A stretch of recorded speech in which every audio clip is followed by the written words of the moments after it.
Not really. That's kind of a lie. I'm not Jerry Cook. Joe Messina here, filling in for Jerry Cook today, who is out foraging for food, you could say.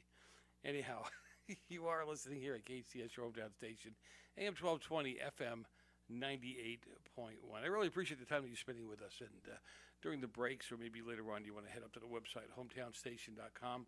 You can pull down the app so you can listen maybe while you're on the road, on the drive, maybe out of the area. Also, sign up for our alerts, because if you sign up for the alerts, we can send you traffic alerts, things that are happening in and around town and that kind of thing. And I'd be remiss if I didn't say you should tune into the new morning show here at KHTS every morning, helping you get in, out, and around the valley without any, hopefully, without a lot of pain. So I do appreciate the time you spend with us. I'm going to jump right into it today. I'm happy to be joined by Pastor David Haig at Grace Baptist here in town, and he's written a book, one of many. He's written a book called Refuge Marriage, Finding Refuge in God's Design for Marriage. Now, this isn't one of those feel-good marriage books. This isn't one of those things that's going to make you feel all good about your marriage and what's going on. No, this is a reality book about marriage. And Pastor Haig, thanks for joining me. Yeah, my pleasure, Joe. Always love to be on the hometown station. It's my hometown, too. That's right. And you know, I hope I gave it a little bit of justice there in saying that, you know, you get all these books on how to fix your marriage, how to have a great marriage, how to this, how to that. This book is based on biblical principle, not on what might work for you, correct? Yeah, I mean, I figured God is the one who created marriage. He's the one who designed it. And so we at least ought to look to some of the instructions he's given. It's a little different because it's not just me picking and choosing what's going on in the Bible with regard to marriage. But several years ago, I preached through the Old Testament book called Ruth.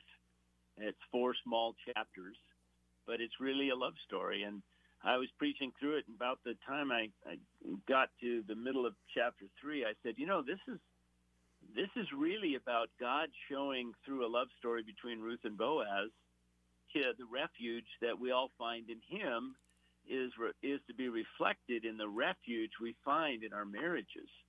And so I worked a little bit on it, and then I preached the book, my book, and then I was encouraged to actually write it, and finally got that done last summer, and now it's out. Well, look, for those of us who just barely made it out of high school, what would you picture a refuge marriage as? How would you describe it? Yeah, well, what happens is, if I might just remind our listeners about the story, Ruth is a Moabitess. That means she comes from across the Jordan River from Israel. And when there was a drought in Israel, Naomi, who was eventually her mother-in-law, Naomi and her husband left Israel and went over to Moab to kind of, I guess, make a living. And while they were there, their 2 sons grew up old enough to marry, and they married 2 Moabite women. And then Naomi's husband and the 2 sons, all 3 of them died, leaving 3 widows, Naomi and Ruth, and then another Moabite lady. So Naomi said, you know, there's nothing here for me anymore, and I just heard from the folks in Israel that the drought's over and we can go home. So she goes to her 2 daughters-in-law, and she says, hey, you can leave if you want to and stay here. And one of them does. But Ruth goes, no, I'm going to go with you. I want to understand and appreciate and worship the God of Israel, the God of our time as well, God the Father, the only true God. So they come back, and they don't have any way to make a living. All the land that belonged to her husband has now been leased out to somebody else, so she doesn't get the produce from it. So Ruth goes out and just happens to come to a field where they're allowing gleaning. That is, as the reapers go through and cut the stalks of barley, some of the kernels fall on the ground, and poor people and foreigners can come and kind of scoop it up and try and eat. And that's what Ruth does. So Ruth's out there day after day, and the guy who owns the field looks at her. His name is Boaz, and he sees that she's really been working hard. And so he asks about her. And then he finds out all that she has done to come and try and help her mother-in-law to stay alive, and she's just been a great person. And so he starts being nice to her and giving her extra grain and water and telling the men to leave her alone because she was an unaccompanied foreigner, and we know what could have happened to her. So she comes to him and says, "Why are you being so nice to me?" And in chapter 2, verse 12, he explains, "Because you have come here to find refuge under the wings of the Almighty." And that's really where the book title comes from. Finding that refuge under the wings of, like a chick would run under the wings of a mother hen. I find marriage to be a place where I find refuge. And I find it in the heart of my wife. She finds it in my heart. We find it in one another's company. And it's a refuge from the stuff of the world. Yeah, and you're right. It's a true refuge. What about one of the things you talk about is the four walls of a refuge marriage house? And why don't you speak to those? I'm trying to be, trying to keep it simple. I just say, let's just pretend that our marriage is a house. And in the book of Refuge Marriage, as I go through the story of Boaz and Ruth, I find that there are four things. First, there's acceptance. Boaz didn't look at Ruth the way the culture did. He saw her as a beautiful woman who was a hard worker. He accepted her as she really was, rather than as culture saw her. That culture that day saw her as a foreigner, as a woman. She couldn't own anything. Most women couldn't do any work. They just became prostitutes. And he said, I see her as she really is. I don't think of her as a foreigner. And she accepted him. In the story in chapter 3, when they start talking about marriage, he goes, you could have married, accepts him, and he accepts her. And I have found in years of marriage myself, and a lot of marital and premarital counseling, that one of the big problems in marriage is at some point we stopped accepting our spouses for who they are, and we want to change them, or we can certainly help them grow. My wife has helped me grow like crazy, but we get to the place where we don't like that, we don't like this, and we don't like that, and we fixate on it.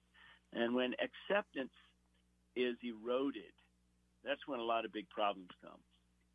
The second wall I call affection. And in this case, it's not talking about, marital intimacy. It's talking about care and kindness. That the beginning place of real affection is, do I really care for you, and am I kind to you? My wife Sherilyn and I we've traveled quite a bit and been in several churches and schools, universities, other kinds of things where they ask us, hey, tell us your story. And somewhere along the line, they'll ask a question at conferences, for instance, where they ask Sherilyn, what's the key to your marriage? And for 47 years, she's been saying, we're just kind to each other. We make it a point to care for each other and to be kind. Because, if you stop accepting somebody, the next thing that happens is you really don't care for them, and you're not always kind to them. In fact, you can be kind of harsh to them. And of course, in our marriage, we are. There are times when I'm frustrated, and it's not because of her, it's something else. And you go home and you take out your frustration on your spouse. But kindness. So that's the second wall. The second wall is, there's first acceptance, then there's affection. And then the next one is provision. In the story of Ruth and Boaz, we find that they both go out of their way to provide for each other. He provides her food. He provides her protection. He provides relationship. He provides strength. She provides wisdom, character, all kinds of things. She is providing. And so in the book, I talk about the provision wall being about providing all my spouse needs and more. In a modern world, we provide homes, we provide relationship, we provide friendship. We provide the physical needs, the spiritual needs. I have intellectual needs. Everybody does. And my wife looks at me and says, okay, how can I help David be all that he can be in the various areas that he not only needs, but that he desires? And when we provide those things to each other, it's amazing how strong the bond of love and of commitment comes. And then the last one is protection. In the third chapter of the story of Ruth, she goes up to the threshing floor where all the men they're sleeping outside with their grain during the harvest and threshing season because they don't want anybody to steal it. Well, it also became a place where women would go, knowing the men were out there alone. It was a place where prostitution and immorality could take place. But Ruth goes up there after her mother-in-law tells her, look, go up and find him and invite him to become your husband, which she does in a very, very romantic way. You'd have to read the story to see it. But he's very insightful and very intent on protecting her reputation. So, nothing happens of an immoral nature, but he gives her extra grain, he gives her some other things, and he sends her away before the light comes up. Why? Because he's protecting her. And all the way in marriage, we have to protect our marriage. We have to protect it from outside influences. In my business, I'm a pastor, right? And if you've been watching the news, you know that there have been a number of mega church, big church pastors this year, I think it's all the way up to 10, who have allowed outside things to come into their lives, and it's ruined their marriage, and it's destroyed their ministry. I have to protect my family, my wife, my marriage. I have to protect them from some of these influences that want to get into my heart and my mind. You could think about it. I'm going to protect myself and my wife from too much materialistic desire, from thinking things and doing things and being with people that are not going to be good for my wife and I in our marriage relationship. Debt is another thing. There's all kinds of things that we have to protect our marriages from. So if you put those four things together, those are the four marriage walls of what I call a refuge marriage house. David, I'm going to go a little off script here because you brought up some things about, marriage and what you're supposed to do.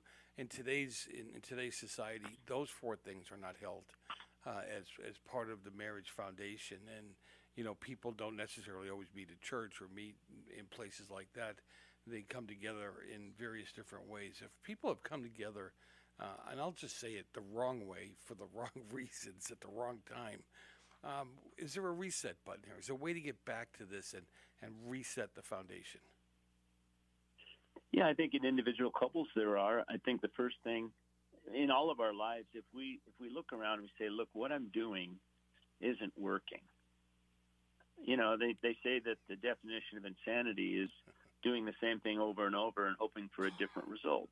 Right. And what I've found in dealing with a lot of couples, not only those who come to church, but those who don't, and they're trying religion, I guess, and you find out that they've created such patterns in their behavior that it's almost impossible to change them until and unless somebody says, look, I confess that I've been wrong in this. Husbands who have been overbearing, wives who have, not been relationally present for their husbands. You talk yourself into acting a certain way because you think you've been so wronged. This whole victimization thing in marriage, what I tell people that bitterness has gotten into your heart because bitterness is the residue of wrongs that I've suffered that I actually hold on to in order to feel good about acting badly. I've been at this for a long time with people, and they say, my wife, she did this, and my husband did that, and that's why I don't like him, and that's why I threw, a bottle at him, and that's why I can't stand to be around the man, and da-da-da. Well, at some point we have to confess. We have to repent, and we have to learn how to forgive when things are small, because if we don't, it's never going to happen when things are big. So yes, there is a reset, but in many ways, it's like coming to the place where you realize I have to commit marriage bankruptcy. This isn't working. So we're now going to try a new system of how it's going to work. And people both husband and wife have to take full responsibility for it. I tell people this: if your spouse is guilty of 80% of the problems, you're still 100% responsible for the 20%. But what I find is that people go down a road, and at some point they say, you know what, it's better for me to get out of this marriage than to fix it. And by that time, it's just really sad, because people don't understand that divorce is actually the cause of a disease to which it attempts to be the cure. It causes more problems for kids, finances, all kinds of things. And so we want to get to people early. That's what refuge marriage is about. Well, try these things. I was all excited that I'm coming up on 25 years of marriage, and you've got 47. So I feel like an amateur here, right? But it is my second marriage, and it came together, I will say, for all the right reasons. And people never believe me when I say this, but I'm proud to say this, that we've 25 years without a fight.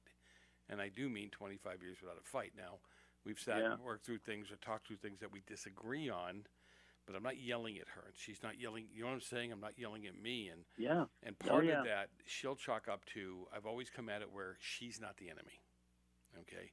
And knowing, I know your wife. Yeah. And she's not just a wallflower. Oh, she's no. not just somebody who says, oh, you're the great Joe Messina, I'm going to do whatever you want. She is a thinker, and she's kind, and she's going to tell you when you're wrong.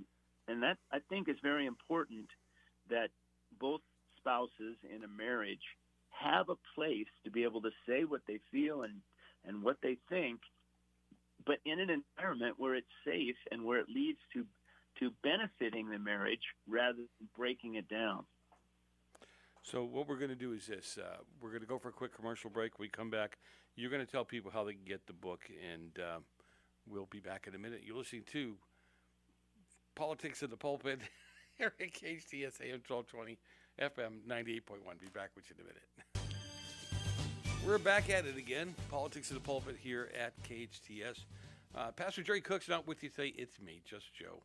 And having a good time with, actually, it's an informative time right now with the senior pastor of Grace Baptist, David Haig, is on the line with me. And David, I'm enjoying our time together. And it's a topic that's kind of not touched on a lot.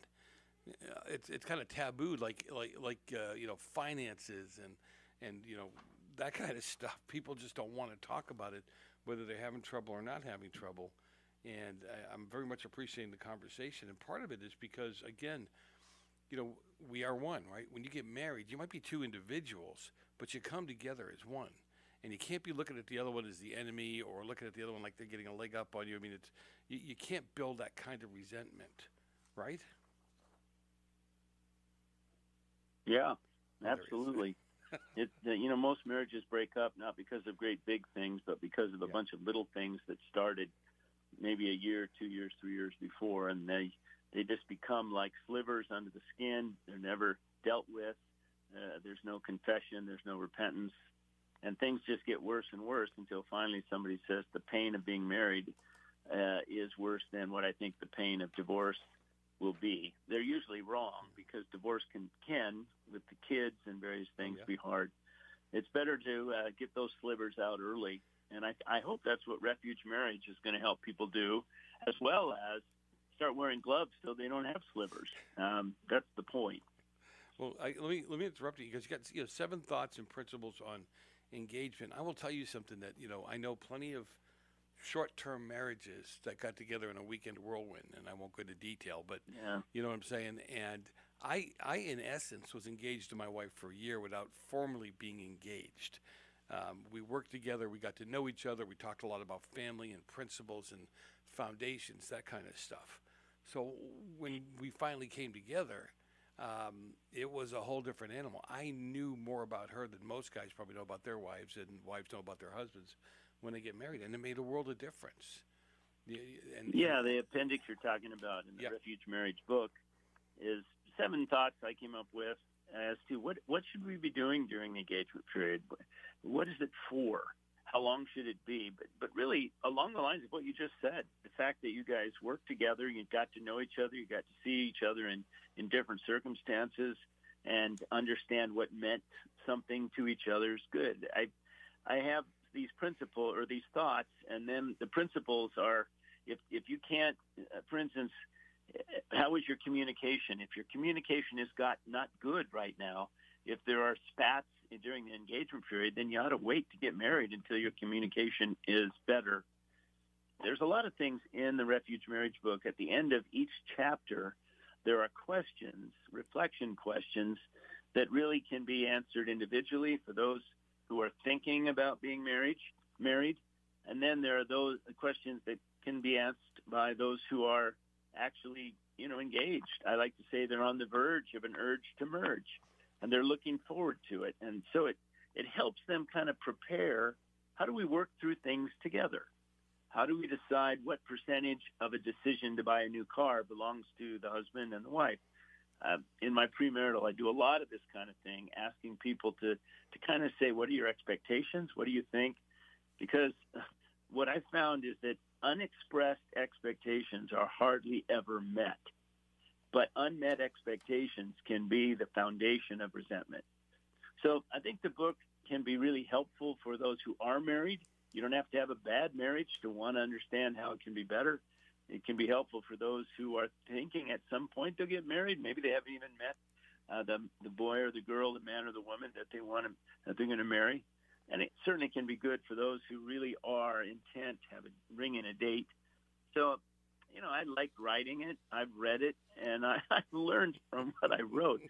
And my whole purpose in writing books, I probably give away more than I sell, but my whole purpose is to be used of God in people's lives.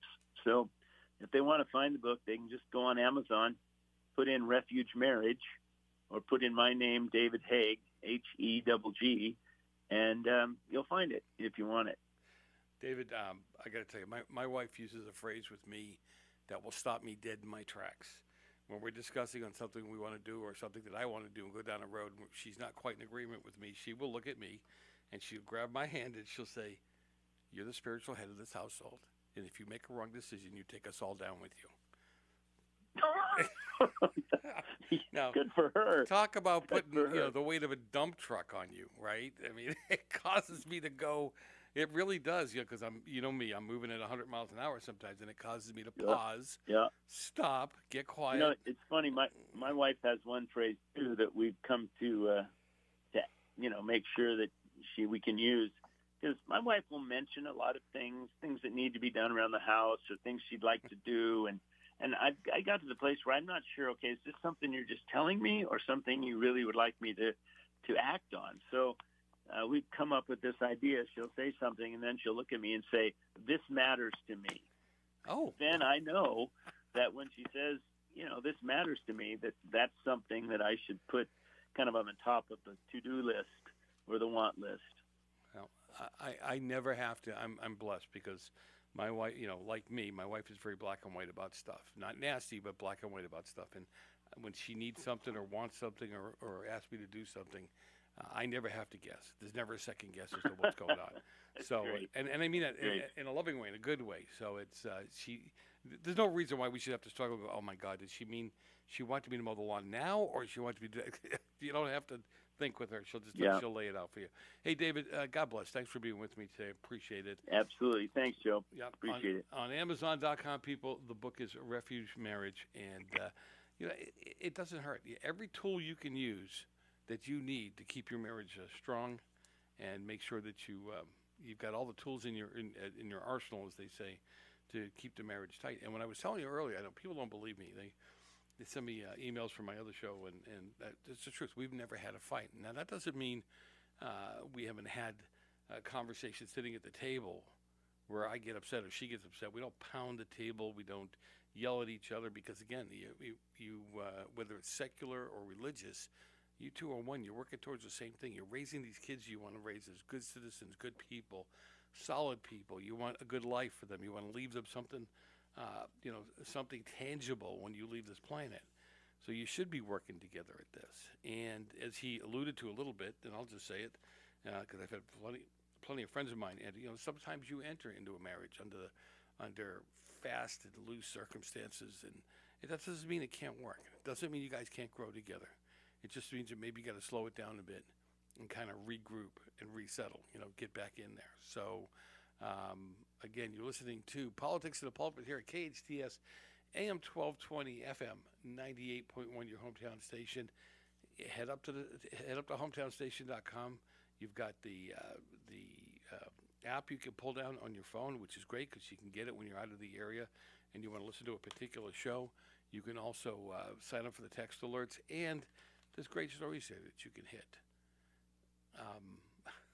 Not being totally familiar with. Do we go to commercial now or no? We can. Sure, why not?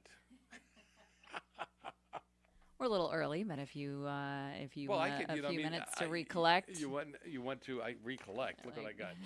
Recollect your paper. I got notes here. A guy that collect yourself. I should say. Yeah, there you go. But no, it's seriously. I mean, you've got some little. I don't want to talk about your family in particular, but you've got children. I do, yeah. 15 and 12, a boy and a girl. And you were just talking about, how you're working together with your spouse. My husband and I just were having this conversation. It's an ongoing conversation in our house, specifically with the 15-year-old and setting boundaries and, expectations, of course. And he thinks that he's 25. Right. So it's tricky, and you can't get frustrated with your spouse because, again, like you said, you're working together towards helping this human being make right choices. And marriage and children are not for the weak. You have to be mentally strong. And people that I've talked to in the past, they don't really. You have to work at it. They don't want to work at it. They figure, well, oh God, it was so great when we came together. Why can't it be like that? Because real life sets in. Yeah, that's why it can't be like that. Sure. You got these two. I had four. I had 2 boys and 2 girls, and you would never know they came from the same parents. If you got them separate and the way they acted, the things they said, you'd never know they were from the same parents. Yeah. But when you're on the same page, it does make life a lot easier. And it helps the kids, too, because I think that I can only talk about my family. So the 4 of them will come, and we're talking now later in life. They have kids as well. And they're saying that some of the things that they thought we were whacked on, they're doing with their kids right now, because they see it as a positive thing. But the thing that they always come back to is the united, and I don't mean this in a battle way, but a united front that me and my wife had. Together, they knew they couldn't play one against the other. They knew that we were on the same page. Yeah. And I'll take some I won't say credit, but I take some pride in the fact that my daughters will always say, they looked for men that would treat them the way they saw me treat my wife. Absolutely. And that's the big thing I think that guys miss is you are the first love. You are the first date, so to speak. You are the one they're looking to. How you treat mom, how you treat the other women that are around you, your aunts, your uncles, your mother. Yeah. And I think that's a big deal. We kind of forgot that and think that what happens is going to happen. Well, they're little sponges, and my dad always told me that when my kids were toddlers, and they weren't really, they were just crawling around on the ground and that kind of thing. And he would say they are watching every single thing that you do. Because certainly as a mom, it's frustrating dealing with toddlers and they don't speak your language, so to speak. And so he'd say, every move you make, every action that you take, they are literally just absorbing everything you do. Oh, yeah. And so you're constantly setting an example, whether or not you want to be. They're looking up to you for, how do I handle this situation? How do I handle this strife or this positive situation, and you're a teacher, And in today's environment, it's even tougher. They've got all kinds of things coming at them. Your 15-year-old, the electronics, the Instagram and TikTok and all that fun stuff. Yep. And they don't know what to believe, and they trust you guys. They really do. But then they're getting all this from their friends and their peers and at school, and I can't imagine all this information. If I wanted all this information, I have to spend 3.5 days in the library when I was a kid. Right. You couldn't get it here on your phone. Instantly. Yeah. I told my daughter the other day, the 12-year-old, she said, I don't even know what we were talking about, something trivial. And she said, well, just look it up, Mom. And I said, no, we're going to stop and try and use our brains. We know the answer to whatever the question was. We're going to try our best to actually remember it. We don't always have to go straight to Google and, take the easy way out. Let's try and work through this together, kid. That was fun. It's fun. I know we got a commercial, but real quick, about 3 years ago, I was doing a piece on exactly that we don't retain as much anymore because of this. Yeah. We can go right to the smartphone. We don't have to store it. Yeah. And that not necessarily. No, it's not good. So, no. Especially if you're 12. Yeah. All right, we're going to go for a quick commercial here. You listen to Politics of the Pulpit here on KHTS AM 1220 FM 98.1. Be back with you in just a few minutes. We're back at it again. You're listening to Politics of the Pulpit. I would say with Jerry Cook, but I'm not Jerry Cook. So he'll be back. Pastor Cook will be back with you next week. I'm just filling in for him today. And he is out, as I like to say, foraging in the woods right now for sustenance. So good luck to him. Appreciate being with you. Appreciate you tuning in today here at KHTS. As I said before, you want to go to hometownstation.com where you can grab the app so you can listen any place or anywhere you're at. You don't have to worry about being in range of the antennas. But as you're driving around town, pick up AM 1220, FM 98.1 to get the shows here live, to listen to the shows here at KHTS. Also, the what are they called? The alerts. Now, Andrew's with me here now, and Andrew, they can choose and pick the alerts they want. Correct? You don't just shotgun them. Oh yeah, no. Breaking news alerts, text alerts, sports. You can choose. Good. Okay. Glad to hear it. All right. So, anyway. The other thing I want to mention very much, and I'm just going to touch on, I'm not going to go into detail about it right now, but for those of you listening to the show, I'd imagine many of you are either Christians or Christian Catholic, evangelicals, that kind of thing. And I want you to know that it's very sad how many evangelicals don't come out to vote, how many evangelicals don't, or Christians, if you would, don't come out and vote, don't even take the time. And they'll always say things like, well, God's in control, he'll figure it out. Well, let me tell you what, unless you start seeing God materialize inside the poll booth and start, poking these boxes, no, he doesn't work that way. He works through us. And Scripture tells us that we go out. We choose godly people to rule over us. So, again, for some of you Christians listening to the show that you don't go out to vote, I would challenge you to do a little bit of a study. You study the next phone you're going to buy. You study the next car you come by. You study about the diet that you're going to go on. This is one of the most important things you can do. And notice I'm not telling you which direction to head in right now. I'm just saying to you, take the time, go do the study, and find out as a Christian how you should be voting. Otherwise, it's just what they call it? It's just a crapshoot. I don't even know any other way to put it. Do we have Diane on the line with us?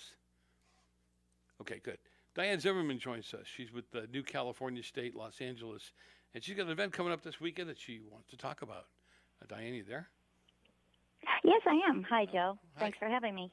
No problem. Or Why don't you should tell I us? call you Pastor today? No. Joe? I wouldn't want that job. You couldn't pay me enough for that job. I'll tell you what. Me either, honey.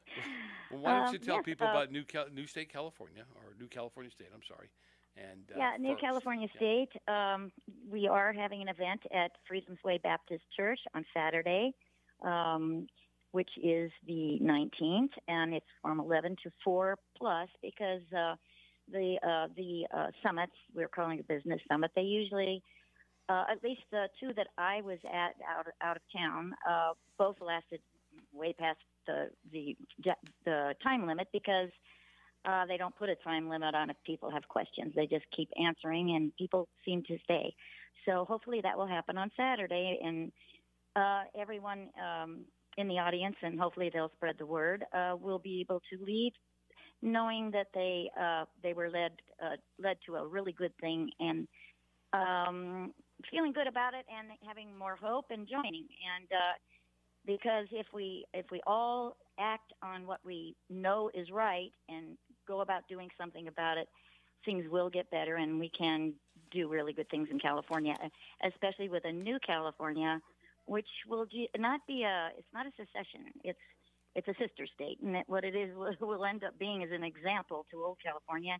Hopefully, old California will get the message, and start changing the way we will be changing immediately upon becoming a state. Actually, we are legally a state, but we haven't been admitted into the United States as yet. We hope to be the 51st state relatively soon. There'll be some very good. The panel will be Paul Preston, who is the founder and president of New California State, and then Chris Street is the CEO.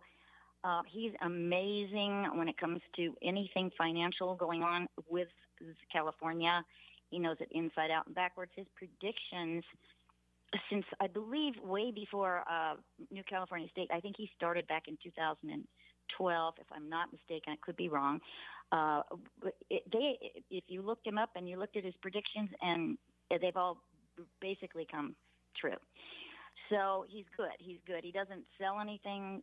They're not selling anything, actually. They just give advice. He gives advice, tells you what's going on, and kind of leaves it up to you.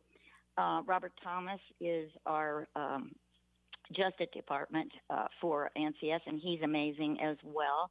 They'll be answering questions from not only the audience, but the guest speakers will be coming on. We have Cindy Russo, who's a realtor. I believe most of your audience probably knows Cindy. She'll be speaking to how hard it is to sell real estate and what it is like for owners of properties that are leaving California. Their hands are tied as far as raising their rent. I mean, everything is. If you go down to the county board of supervisors, it's kind of like a whole new world out there, and you can find out a lot about what's going on. Cindy will be discussing that, as well as the elements in our skies that we've been trying to get to come to the forefront of some conversations. Lonnie Kane, who is the candidate for vice chair of California Republican Party, she'll be there. She's also going to speak on how difficult it is to run for office if you're not backed by a whole lot of money, how unfair it is that money is what pretty much dictates who gets elected, besides what we consider fraud. Greg Grewal it's actually, he pronounces it Gruwal. He is a rancher, but he's a water source advocate who is amazing. I heard him speak in San Luis Obispo, and that is why I invited him out here. He lives in Paso Robles, and he's kind enough to come down here and speak and have you ask questions. Neil Scott is the owner of Neely's Skillet over here near where I live. It's a wonderful little restaurant just nestled in over a couple blocks away from me, and he is going to be speaking for a few minutes because he has to go, prepare lunch. And we also have, I'm trying to pronounce the name. It's someone named, I have a son by that. Oh, yeah, Joe Messina. Joe's gonna talk about education in the state as a whole. He's going to speak to the school situations and just various things like that. But I want to bring slow down. I want to bring you back to something here. So you got, are there going to be any kind of breakout sessions, or are there going to be any kind of layout as to how this process takes place? Yes, actually, it's what will happen is you'll come in. Everybody will come in. Paul Preston will be coming on to just announce everything, and then I'll be announcing speakers, and the speakers will be each of the people I've named. They'll get up one at a time and speak at their various amounts of minutes. There'll be a back and forth on some of their questions. If there's too many for the amount of time they have, they will be addressed. There'll be a short lunch after all the speakers have their first speaking, and then there'll be a relatively short lunch because we need to get things talked out. And immediately after lunch is going to be a session where the speakers will address anything that that they didn't have a chance to address before lunch. And then there'll be questions from anyone in the audience. There'll be no preordained questions. There'll be nothing you have to hand in. You just you'll just be asked to, raise your hand, ask questions, and you will get answers. And I think that that anyone that comes, I've been pushing this for months. So a lot of people either haven't looked at it, which I understand, or they have looked at it and kind of expect what's going to be happening, especially with the brochure, the flyer that I've been posting for quite some time now. Hoping that we have people will go online to get their tickets because it's been a little difficult ordering the correct amount of food, and which seems to be the most important thing on a lot of people's minds. We're gonna run out of time here in a second, so quickly tell people where they could maybe sign up for this, or Okay, if you go on newcaliforniastate.com, that's new NEW CaliforniaState.com. It's right there. You just scroll down, and it has the flyer, and you can click on the flyer. It shows you where, and sign up. And I just hope that a lot of your listeners do that and spread the word. All right. Would really appreciate it. Diane, thanks for being with us this afternoon. I hope you have a very successful event. And we'll catch up. Well, how can we not with you there? I mean, come on. Thank you. All right. All right. Thanks, Joe. Yep. You're listening to Politics in the Pulpit here at KHTS every Wednesday at 2 o'clock. Pastor Jerry Cook will be back with you next week. In the meantime, you can hop up on the website again, as I said. Check out the stories. Check out Restaurant Row. Check out all the wonderful things that we're reporting on there. God bless. Have a great rest of the day, and I will catch you in the morning.